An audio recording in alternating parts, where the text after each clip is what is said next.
नमस्कार, जोहार, मैं संजय और आप देख रहे हैं न्यूज झारखंड। चलिए जानते हैं सुबह से लेकर शाम तक की तमाम बड़ी खबरों को। पहली बड़ी खबर की बात करें तो 4 राज्यों में नक्सली बंदी का आज अंतिम दिन। झारखंड पुलिस ने रेलवे, सड़क यातायात की विशेष सुरक्षा को लेकर जारी किया अलर्ट।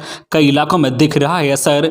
भारत की कम्युनिस्ट पार्टी माओवादी की ओर से बुलाए गए 4 राज्यों में बंद का आज आखिरी दिन है। झारखंड पुलिस की ओर से रेलवे व सड़क यातायात को लेकर विशेष अलर्ट जारी किया गया है। इसके अलावा नक्सल प्रभावित इलाकों में मौजूद सुरक्षा बलों को लगातार सर्च ऑपरेशन चलाने के निर्देश दिए गए हैं। 72 घंटे के नक्सलियों की ओर से दूसरी बार बंद का आह्वान किया गया है। 3 दिवसीय बंद के दौरान पिछले 48 घंटे में नक्सलियों ने कहीं किसी बड़ी वारदात को अंजाम नहीं दिया है। लिहाजा आज गुरुवार को सुरक्षा बलों को पूरी तरह से अलर्ट रखा गया है और सुरक्षा बल भी पूरी मुस्तैदी के साथ दिख रहे हैं। 3 दिवसीय बंद में राज्य के कई नक्सल प्रभावित जिलों में इसका कमोवेश असर जरूर देखने को मिल रहा है। पलामू, गिरिडीह, पश्चिमी सिंहभूम, खूंटी जैसे जिलों में बंद का असर दिख रहा है। कई क्षेत्रों में तो पूरी तरह से सन्नाटा पसरा हुआ है। अगली बड़ी खबर की बात करें तो झारखंड विधानसभा सत्र को लेकर बैठक 5 दिन का होगा सत्र।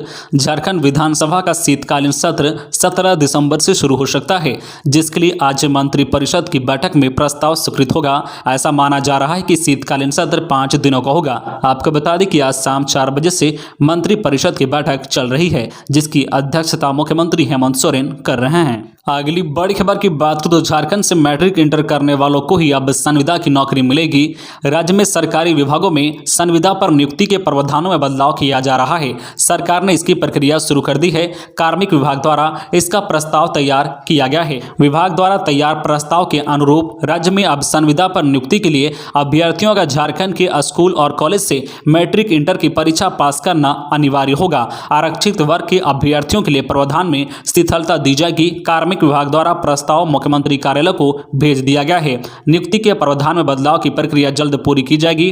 राज्य सरकार द्वारा इससे पूर्व अस्थायी सरकारी नौकरी के प्रावधान में बदलाव किया गया है। राज्य में सरकारी नौकरी के लिए राज्य से मैट्रिक व इंटर की परीक्षा पास होना अनिवार्य है। अब संविदा नियुक्ति में भी यही प्रावधान लागू होगा। इससे झारखंड के लोगों को फायदा होगा। अगली बड़ी खबर की बात करें तो मैट्रिक इंटर फॉर्म 27 तक भर सकेंगे।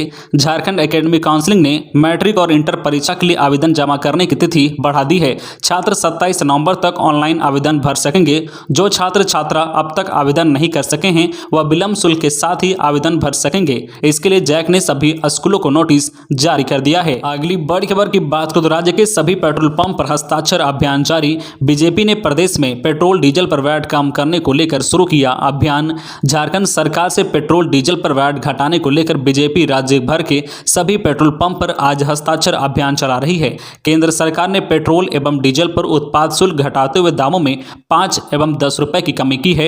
उसी तर्ज पर झारखंड राज्य में भी वैट कम कर जनता को पेट्रोल एवं डीजल पर राहत देने के लिए बीजेपी ने यह अभियान चलाया है। आपको बता दें कि केंद्र सरकार की तर्ज पर एनडीए शासित राज्यों एवं गैर भाजपा शासित कई राज्यों ने भी वैट घटाकर जनता को राहत दी है। वही झारखंड सरकार ने अब तक वैट दर में कोई कमी नहीं की है। जनता को राहत दिलाने के लिए भाजपा कार्य समिति ने राज्य सरकार के खिलाफ आंदोलन का निर्णय लिया है। भाजपा कार्यकर्ता राज्य के सभी पेट्रोल पंप पर राज्य सरकार के खिलाफ आंदोलन हस्ताक्षर अभियान चला रही है, ताकि सरकार इस दिशा में पहल कर जनता को राहत देने का काम करे। अगली बड़ी खबर की बात करें तो 25,000 से अधिक घरों का होल्डिंग नंबर नहीं, 15 दिनों में नहीं कराया असेसमेंट तो 25,000 जुर्माना। राजधानी रांची में 25,000 से अधिक भवन ऐसे हैं जिनका होल्डिंग टैक्स निगम को नहीं मिल रहा है। विभिन्न वार्डों में स्थित छूटे हुए भवनों का असेसमेंट कराने के लिए निगम पहले कई बार नोटिस जारी कर चुका है। इसके बावजूद भवन मालिक आगे नहीं आ रहे हैं। इसे देखते हुए उप नगर आयुक्त ने सार्वजनिक सूचना जारी करते हुए सभी भवन मालिकों को 15 दिनों के अंदर होल्डिंग नंबर लेने का निर्देश दिया है। उन्होंने कहा कि 15 दिनों के अंदर छूटे हुए भवनों का असेसमेंट कराकर होल्डिंग नंबर नहीं लिया गया तो ऐसे भवन मालिकों पर नगर पालिका अधिनियम के तहत कार्रवाई होगी। मतलब बिना होल्डिंग के भवन मालिकों पर 25,000 रुपए तक जुर्माना लगाने के साथ भवन को सील करने तक की कार्रवाई होगी। खबरों में आगे बढ़ने से पहले आपसे रिक्वेस्ट है कि अगर आप चैनल को सब्सक्राइब नहीं किए हैं तो प्लीज चैनल को सब्सक्राइब करके बेल आइकन प्रेस कर दे, जिससे आपको झारखंड की हर छोटी बड़ी खबर का अपडेट आप तक पहुंचता रहे। चलिए बढ़ते हैं खबरों की ओर। अगली बड़ी खबर की बात करें तो झारखंड की 20% सड़कें बनेगी नई तकनीक से, क्वालिटी भी होगी बेहतर। PMGSY के तहत बनेगी। प्रधानमंत्री ग्राम सड़क योजना के 20% सड़कों को नई तकनीक से बनाया जाएगा। यह देखा जाएगा कि किस क्षेत्र में कैसी तकनीक अपनाई जाए, उसके मुताबिक सड़कें बनेगी। इस दिशा में Jharkhand state rural road development authority की ओर से कार्रवाई शुरू कर दी गई है। केंद्रीय ग्रामीण विकास मंत्रालय ने 15% सड़कों को नई तकनीक से बनाने का निर्देश दिया है, लेकिन राज्य सरकार की ओर से 20% सड़कों को लिया जा रहा है। इंजीनियरों का कहना है कि इसका आकलन करा गया है। नई तकनीक से सड़क निर्माण होने पर 10 से 20% तक की लागत कम होगी। लागत कम होने के साथ ही पर्यावरण के हिसाब से भी नई तकनीक को अपनाना बेहतर होगा। मौजूदा तकनीक में पत्थर का इस्तेमाल ज्यादा होता है। पत्थर के लिए पहाड़ तोड़े जा रहे हैं, लेकिन नई तकनीक को अपनाने से पत्थर की जरूरत कम पड़ेगी। वही अलग अलग जगहों के बेस्ट प्रोडक्ट्स का इस्तेमाल भी सड़क निर्माण में कर लिया जाएगा। अगली बड़ी खबर की बात करें तो मोदी के वादे पर कैबिनेट की मुहर। प्रधानमंत्री नरेंद्र मोदी के किसानों से किए वादे को पूरा करते हुए केंद्रीय कैबिनेट ने बुधवार को तीनों नए कृषि कानून को रद्द करने संबंधित विधेयक को मंजूरी दे दी है। संसद के शीतकालीन सत्र में इस विधेयक को पेश किया जाएगा। सूचना एवं प्रसारण मंत्री अनुराग ठाकुर ने यह जानकारी दी है। ठाकुर ने बताया है कि तीनों नए कृषि कानून को वापस लेने के संबंध में सभी औपचारिकताएं पूरी कर ली गई है। संसद के 29 नवंबर से शुरू होने वाले शीतकालीन सत्र में इस कानून को रद्द कराने संबंधित प्रक्रिया पूरी की जाएगी और इसे प्राथमिकता के आधार पर पारित कराया जाएगा। अगली बड़ी खबर की बात करें तो डोर टू डोर कचरा उठाव के लिए रांची नगर निगम खरीदेगा 100 नई गाड़ियां। डोर टू डोर कचरा उठाव के लिए रांची नगर निगम 100 नई गाड़ियां खरीदेगा। यह गाड़ियां कचरा उठाव में लगी एजेंसी सीडीसी कंपनी को दी जाएगी। इसके बाद सीडीसी कंपनी के पास कुल 304 गाड़ियां हो जाएगी। अभी सीडीसी कंपनी 204 गाड़ियां लगाकर घरों से कचरा उठाव कर रही है। माना जा रहा है कि 100 नई गाड़ियां मिलने के बाद एजेंसी सभी घरों से कचरा उठाव करने में सक्षम हो सकेगी। यही नहीं, सीडीसी कंपनी को 1,59,876 घरों में रेडियो फ्रीक्वेंसी चिप लगाने के लिए 15 दिसंबर तक की मोहलत दी है। अगली बड़ी खबर की बात करें तो मोहल्ले में बाइक पर आए एसपी साहब। पाकुड़ में जनता से मिलने बुलेट पर निकले आईपीएस एचपी जनार्दनन। लोग के घर पी चाय, बच्चों में बांटी चॉकलेट। वर्ष 2013 बैच के आईपीएस एचपी जनार्दनन इन दिनों अपने नए अंदाज के लिए चर्चा में हैं। झारखंड के पाकुड़ जिले में पुलिस अधीक्षक के पद पर पदस्थापित जनार्दनन जनता से मिलने के लिए आए दिन सड़कों पर निकल रहे हैं। बुलेट पर सवार होकर वह मोहल्ले में पहुंच रहे हैं। लोगों के घर घर जाकर मिल रहे हैं। आम आदमी से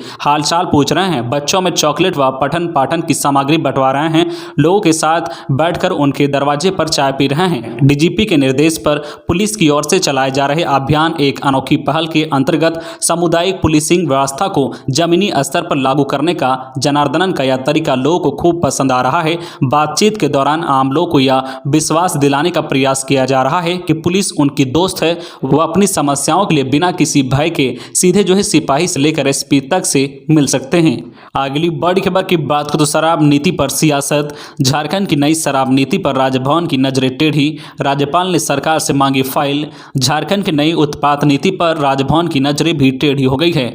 पक्षपात का आरोप लगाने के बाद राज्यपाल रमेश बैस ने सरकार से नई उत्पाद नीति से जुड़े फाइल मांगी है। राज्यपाल देखेंगे कि विवादों में आई उत्पाद नीति के नए प्रावधान राज्य के लिए कितना हितकारी हैं। इससे राजस्व में वृद्धि होगी। इसे लागू कराने में सरकार ने सभी जरूरी प्रावधानों का पालन किया है या नहीं। आधिकारिक सूत्रों के मुताबिक राज्यपाल ने करीब एक सप्ताह पहले फाइल मांगी थी, लेकिन अब तक राजभवन को उपलब्ध नहीं कराई गई है। उत्पाद आयुक्त अमित कुमार ने कहा है कि उन्होंने विभागीय सचिव को फाइल भेज दी है। अगली बड़ी खबर की बात करें तो धड़ल्ले से हो रहा है बालू का अवैध कारोबार।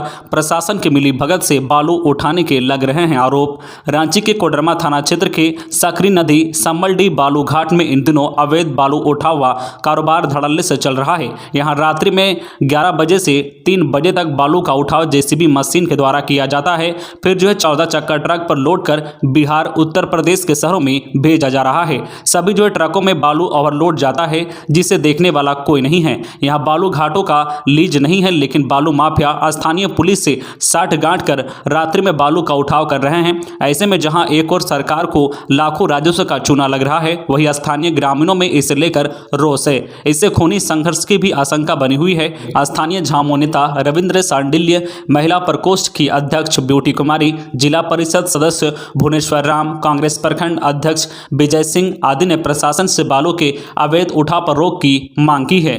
तो ये थी आज की झारखंड की टॉप बड़ी खबरें। इसी तरह झारखंड की हर छोटी बड़ी खबर देखने के लिए आप हमारे चैनल न्यूज झारखंड चैनल को सब्सक्राइब करके बेल आइकन प्रेस कर दीजिए, जिससे आपको झारखंड की हर छोटी बड़ी खबर का अपडेट आप तक पहुंचता रहे।